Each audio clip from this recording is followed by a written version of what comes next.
I think the honeymoon was over a week into it. Yeah. He came with fully loaded with everything that a child could be loaded with.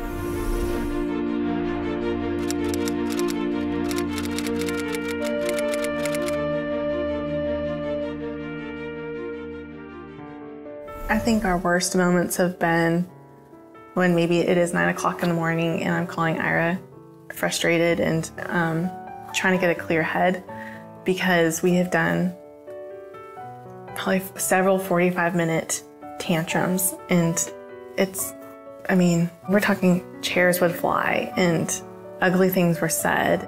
And so we've really had to shift gears to take a more teaching approach, to assume that he's not out to be manipulative, or because frankly some of his behaviors can look like that. We do a lot of role playing at home of behaviors that we would like to see from him in different social settings or at home, and that's not something I ever imagined myself doing.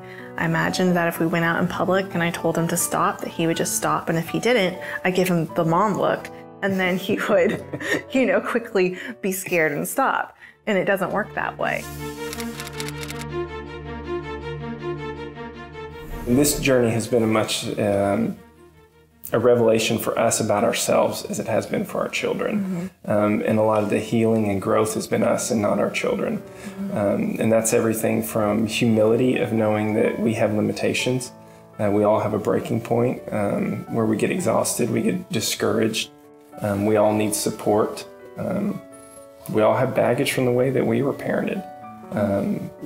We have misconceptions about the way that we should parent our children. That we feel entitled that I should be able to tell my child this, or I should be able to expect this from them. And the reality is that entitlement means very little to our children. I don't think there's days where we say we didn't wish we had adopted them.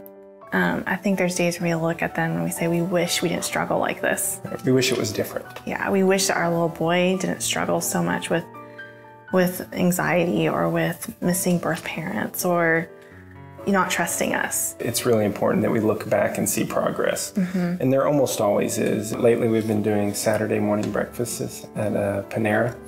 And as simple as that sounds, we all sit outside, it goes well, we all have fun. We actually even had a patron of the restaurant, an older woman, tell us how well behaved our children were. I cried. And so it seems like such a small victory. But for us, it's huge, It's symbolic of our family connecting and being family in a positive way. And it's growing and how far we've come. We couldn't always do that. Right.